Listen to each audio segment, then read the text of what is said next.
Now we want to create a new flashcard. To do this, we tap Create New on the home screen and then select New Flashcard. Now we are on the screen where we can create a new flashcard. At the top right, we see the question mark. If we tap on it, the Help menu opens.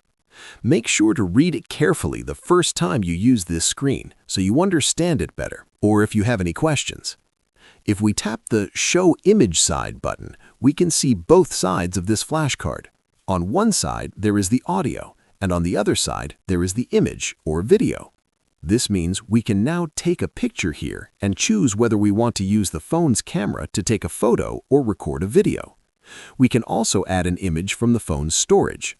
If I tap this button, I can browse my phone and easily integrate images that I already have or that I downloaded from the internet. In addition, there is an internal library in the app. If I tap the Library button, I enter the library and get access to more than 1,500 images that I can use. These are completely offline and available even without an internet connection. Here, I can either search directly for words. For example, if I go to the All Images tab and type now Apple, I can see all pictures with the word Apple in it.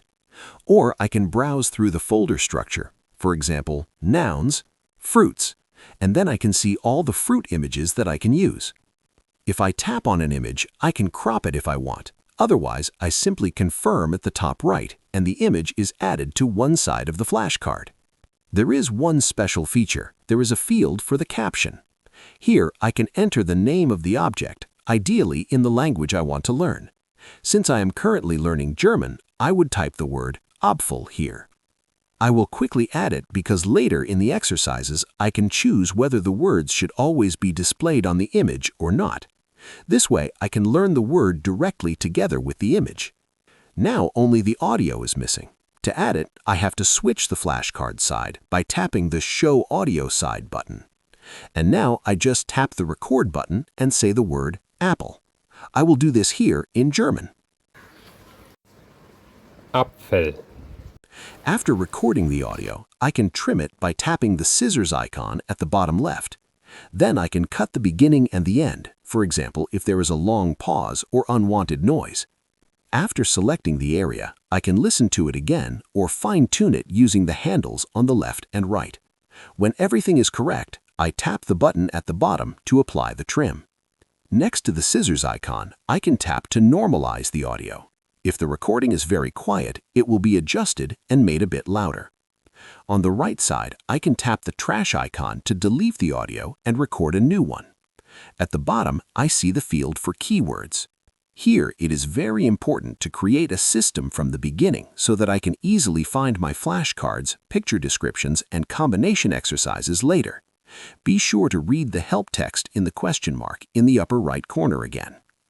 I always recommend writing the word in your native language and also adding a topic, for example, apple and fruit. If I am doing this in one session, I can also add something like Session 1. I can enter keywords separated by commas and then tap the plus button. This adds them to the flashcard. If I tap the icon at the top right next to the Keywords field, I can see all keywords that I have used at least twice, which means they already form a kind of category. This helps me see which keywords I already have and which ones I might want to use. Or I can simply start typing and previously used keywords will be suggested automatically. This is what our first flashcard looks like now. Audio on the front side and the image on the back side. Now I just have to save it. And I go now to All Flashcards. I will see the card with its image. When I tap on it, I hear the audio.